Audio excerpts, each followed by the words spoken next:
Hey guys, here's what happens after we pick the cherries from the tree. Take a look. The truck arrives with all the cherries in their bags. You can see them dumping it over there in that metal tray over there on the right side. Here we're looking deep inside that tray. It's all the big coffee cherries sitting in there, and they're actually being sucked in through a tube you're going to see here in a second.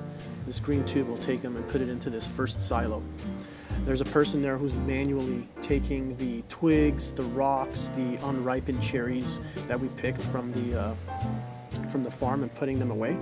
And then the more ripened cherries, the dense cherries, they filter through here in a second into the water. The denser beans are heavier and more desired. They contain more fruit, more juices, more acids, more flavor. And just by gravity and water, they sift them over here in this pipe all the way down into the first collector. And you can see the cherries there. They're beautiful, ripe, red, nice and round.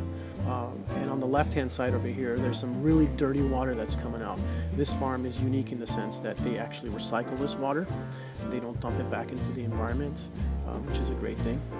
And once the cherries have been taken out, they'll go into this container all the way to the top and thrown into this first stage called a mucilejador in Spanish, which means a mucilage remover, which is like the meat of the cherry.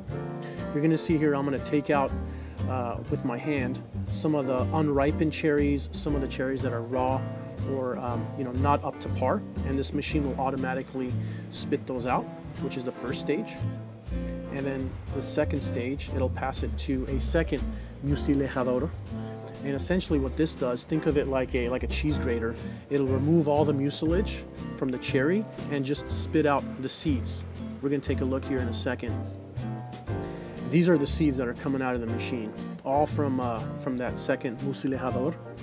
And with just gravity and water, they'll slide down into a holding cell or a container or a silo.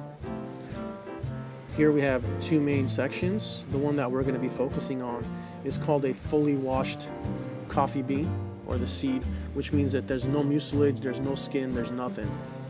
And they'll remain in this container for about 2 or 3 days.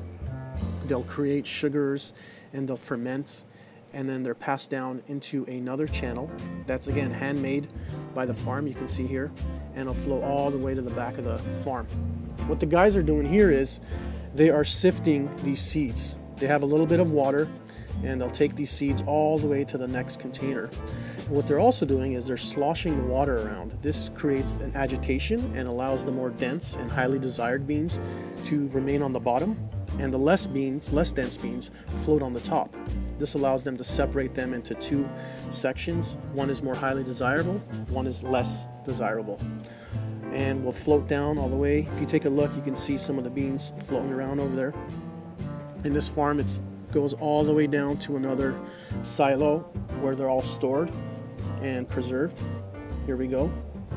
And then they'll take it from here and they will dump them into what's called a drying bed.